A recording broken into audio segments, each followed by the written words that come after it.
guys, and welcome as always to the weekly pull list section of the Coffin Hero show on YouTube. So my chance now to take you through all the stuff that made it into my pull list box this week. A combination of loads of single issues, there may be one or two trades in here as well. There's even a pop vinyl, I know, for shame. But yeah, these are essentially predominantly releases that came out in the last week of this month. So the last release date in July. So there's some stuff here that was delayed from last week. There's some stuff that should have been out this week that isn't.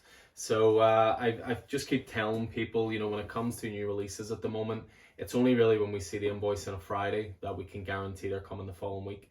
And even then, we still can't guarantee them because there were 10 copies of Power Rangers on our invoice and 0 arrived this week. So yeah, it's a challenging time at the moment. I'm not going to lie. It's a pretty stressful time. You're worried about releases not coming in. You're worried about disappointing people. But thankfully, there's still tons of great stuff coming in. So even if there are one or two missing that haven't been sent our way or are experiencing delays getting over from the US to us, at least there's plenty to keep you occupied in the meantime. So but yeah, just to take you through what I have. And again, there's a great variety of stuff this week. So I'll just get my pop vinyl out of the way first. In fact, before I do that, I'll just showcase off a lovely little piece that a regular of ours did for me, Keelan McBride. And this was almost an interpretation of 3 Jokers, because you have obviously the Joaquin Phoenix Joker there, you have the animated series Joker in the background, and then you have the quotes, you ever dance with the devil in the pale moonlight. So I like to think it's an interpretation of 3 Jokers. I don't know if that's what he meant, but that's what I'm christening it. As if I don't have enough 3 Joker stuff, of course. But yeah, I'm just gonna put a different picture here each week, or a different, print that we've got, or something cool every week, just to sort of show off some of the stuff we have in our collection. But yeah, as I say, pop vinyl wise, I'm a huge Seinfeld fan. Once they said they were going to do a Jerry stand-up one where he has the microphone and he's suited and booted, I just had to get on that. So they always get you. They always find something that you enjoy. One of the biggest titles this week, without a doubt, is Batman Reptilian. So we're on to issue 2 of that. So this is, of course, the Garth Ennis and Liam Sharp mini-series from DC Black Label. Loved issue 1. Already read it. Loved issue 2. So that's that. Trade-wise, I've got a couple here. I've showed these off a few weeks ago as ones that came in stock, but what I did was they came in stock and then I ordered more for myself. So first of all, I've got the Green Lantern Year 1 hardcover. So Andy Diggle on writing duties, Jock on art. We've got it in store as well. If you haven't checked it out, obviously I did interview Jock a few weeks ago on the podcast network. So we talked quite extensively about Green Arrow Year 1. It just really put me in the mood to read it. So needed to bring myself a copy of that home. The other one I brought home again, just coming out of our conversation with Jock, was Witches. So this is a 6-issue mini-series. This was written by Scott Snyder, art by Jock, and we're promised Witches 2 is coming soon. Again, this was something I talked quite extensively with Jock, his influences, how creator-owned stuff works in comparison to working for the big 2, that kind of thing. So that was that. And interestingly, now that I look at my box, they've all got their back to me. They're all the boards like this. So this is going to be like a lucky dip every time I pull it out. So I hope I know my stuff. So first up, we have Robin number 4. So with this one, we're continuing on with Joshua Williamson writing duties. Jorge Corona's doing the art this time. And this was just an absolutely stunning variant cover I had to go for. I love me a variant cover. And Francis Manapul, who's doing these, is knocking them out of the park. Our next mystery title, Something is Killing the Children. Any week with new Something is Killing the Children is a good week. This is, of course, the James Tynion IV and Werther Della Dera mini-series. Well, it's been more promoted to an ongoing at the moment. And there's actually a spin-off series coming for this soon called Enter the House of Slaughter. And we'll be showcasing that on the previews podcast when we drop that in the next week or two. Next up, we have Skybound X number 4. So this has continued to be loads of fun. It's the main story, of course, is Rick Grimes 2000, which has been brilliant. This is obviously a little bit of an homage to All Out War, the very famous arc in The Walking Dead, except with this time it's essentially a lightsaber Lucille and a lightsaber sword for Rick. But you've also got short stories in here for Excellence, Sea Serpent's Air, and Redneck as well. Next up, we have The Secret Land. So this was one I really enjoyed about spies in World War II. This is issue 2. It's by Christopher Emgard and Thomas Ara. And the first issue was really cool. Again, only a 4-issue miniseries, so I'll definitely stick with that. Next up, we have Proctor Valley Road. This is from Grant Morrison, Alex Childs, and Naomi Franquise on art, and Tamara Bonvillain on colours. And this has been a great wee series. Good horror series, quite young adult. It's not full-out horror, but this is issue 5, which I believe is the end of the arc. May even be the end of it. It might only just be a 5-issue series, but trade won't be far away for that one, and I would highly recommend it for if there's any sort of Stranger Things fans or, you know, that kind of level. Then next up we have Parasomnia. So this is part 2 of the Cullen Bunn and Andrea Muti horror title. I always get this confused when I'm bagging and boarding it because you can actually flip it around and it essentially still works. So I had to make sure I bagged and board all of those proper. Next up, we have The Many Deaths of Lila Starr. Again, one of my favorite titles at the moment. Ram V writing, Felipe Andrade on art. This is issue 4. This is just a 5-issue series. So again, we're starting to reach the end of that, which I'm quite sad about. James Bond, Agent of Spectre, issue 5. Again, a lot of series coming to an end or starting to come to an end this week.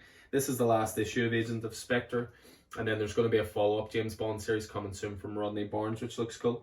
But I've enjoyed that. It's been good, sort of good spy action, good James Bond. Can't complain. Department of Truth is next up, or as far as issue 11. So James Tynion IV, you'll hear that name in every single week with my pull list.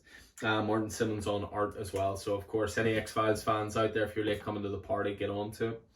We have the next issue of Berserker this week as well. So issue 4. We learned this week that Berserker is going to be a 12-issue series in total. So it's co-written by Kenny Reeves and Matt Kindt.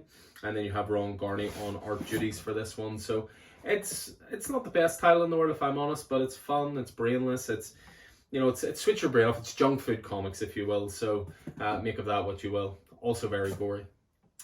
Next up we have Bermuda, which I don't know much about, but what I do know is it's a brand new #1 from IDW. It's got Nick Bradshaw on art, and most importantly for me in terms of my taste, John Layman writing a new title, so that can never be a bad thing. Then we have Justice League, so we're up to issue 65. So again, Bendis is doing some good work on this. Brian Michael Bendis, of course, and Steve Pugh's on the art duties this time. Of course, you have your backup story, Justice League Dark, written by Ram V, art by Sumit Kumar as well. And this looks to be linking into the Checkmate event that's going on at the moment, which I'm enjoying as well, and I'm pretty sure is in this box somewhere. Infinite Frontier, issue 3 of 6. So again, limited series. Loving this. It is so much fun. Alternate universe superheroes binding together, essentially forming a group to protect the entire Omniverse. Superb stuff. Joshua Williamson on art. You've got Paul Pelletier doing art this time. You've got Jesus Marino on art. You've got Sir Manico on art. You've got a great rogues gallery there of great artists all coming together on that. Harley Quinn #5 as well. Again, I'm loving Harley Quinn, and I've said this before. It's Riley Rossmo on art, whose art is not to everybody's taste, but I really enjoy a good title when Harley's written well, which she is, by Stephanie Phillips, and it's not an over-sexualized Harley. You know, it's someone who's smart, it's someone who's capable, it's someone who, you know, has resources, and that's what that title's been so far, and also a wicked sense of humor. Jeez, this is a big week. Well, isn't every week. Flash is next up, so loving the Flash. Jeremy Adams writing, Will Conrad on art, Alex Sinclair doing colors. The Flash Annual was amazing, like absolutely fantastic. One of the best titles of last week. It effectively worked as a wrapping up issue for Heroes in Crisis. So if you've read that recently or like to get a bit of closure and everything that happened with Wally, definitely pick that up. Detective Comics 1040, of course I always collect the variant covers, so it's Lee Bermejo on art duties here for, as always with the variant covers. Mariko Tamaki, and thank God Dan Mora is back on art. That's not to denigrate Victor Bogdanovich's art, who's served very capably as a stand-in artist for the last 3 issues, but I came to Detective for Dan Mora's art, so give me more of it, please. Next up we have, I was saying, Checkmate, so this is issue 2 of 6, so this is the mini-series that is linked there to Justice League. You've Brian Michael Bendis writing, and you've got Alex Maleev on art, so of course it looks glorious. Batman Superman up next, Jean Lun Yang on writing duties, Ivan Rice on art. I believe this is the second last issue. Bit of a shame, this was a new creative team that just got going, and I've been enjoying it so far. I mean, we had a regular in the store who saw Etrigan on the cover and just jumped straight at it despite having not read any other issues. So there's some really good stuff in that so far, and it is a bit of a shame to see it coming to an end. Variant time once again. This is Riccardo Federici on art duties, and this is Batman Secret Files Huntress #1. They've been doing these Secret Files one-shots. You know, we've already had The Signal coming soon. You've got Clown Hunter, you've got Miracle Molly. This one focuses on Huntress, and I'm looking forward to that. I just went for the variant rather than the cover A and the variant.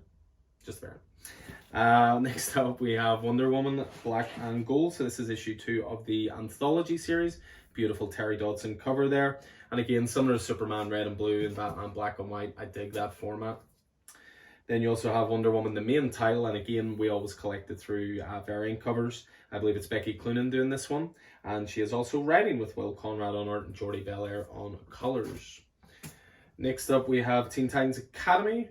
Funny story about Teen Titans Academy this week. Despite Diamond not sending all of my issues of certain titles and everything else, they, for some reason, I looked at my previews order and I'd ordered 12 copies of this. They interpreted that as 52 copies, and I received 52 copies of this week. Suffice to say, I informed them of their mistake and they're going back, but it's a great title though. I'm really enjoying it. It's Tim Sheridan. Steve Lieber is doing fill and art duties on it at the moment. Strange Adventures number 11. We're up to issue 11 of 12. Tom King, Mitch Gerads, Evan Doc Shaner. Apparently this is the big issue. This is revelations. This is, storylines converging. Issue 12 is going to be a bit of an epilogue. So issue 11 is the big one for this. And again, that won't be far away from hitting trade soon. Next up we have Shazam number 1. Same again, I'm going to go on the variant covers for this, and it's a glorious Gary Frank variant cover. This is Tim Sheridan again writing and Clayton Henry on art. It's just going to be a 4-issue miniseries, but I'll always give a number 1 a go. Robin number 4. I mentioned this before with my variant cover. Now I'm giving it away that I'm collecting more than the variant cover. Don't tell anybody. Next up we have Nightwing, and again we're going through a couple of variants here. So these are new variant printings for some of the recent issues of Nightwing. If you want to see what all the fuss is about with Tom Taylor's Nightwing run from the start, this is a 3rd print of number 1. His run began at issue 78. And then this one was just a ridiculously great cover. Nightwing 81, you've got Tim Drake there and Dick Grayson, of course. Beautiful stuff. After that, we have Mr. Miracle, The Source of Freedom. So really enjoying that. Issue 3 of 6. And there's been some cracking storytelling that hardly anybody's jumped on it. But I'd recommend when it hits trade. It's maybe not quite as revered as obviously Tom King and Mitch Gerads' run was, but it's really good. Legends of the Dark Knight next. This closes out the 3-issue arc of Legends of the Dark Knight by Derek Robertson. After this, it'll be going on to a new artist or a new writer or both, and it'll also be a brand new storyline. So if you haven't got on the Legends of the Dark Knight, you can jump on at issue 4. Next up, we have United States of Captain America. We have Christopher Cantwell doing this, the Illegal Showman art. A couple of different artists and writers on this, and issue 1 was great. So issue 2 of that's a 5-issue mini. Do I need to say anything? Daredevil, Zdarsky, boom. Issue 32. What a series. Can't say it enough. You're not on it, get on it in trades. It's just like character defining work on that title. Beta Ray Bill, this is issue 5, and it's 5 of 5. So again, I was saying a few series are coming to an end.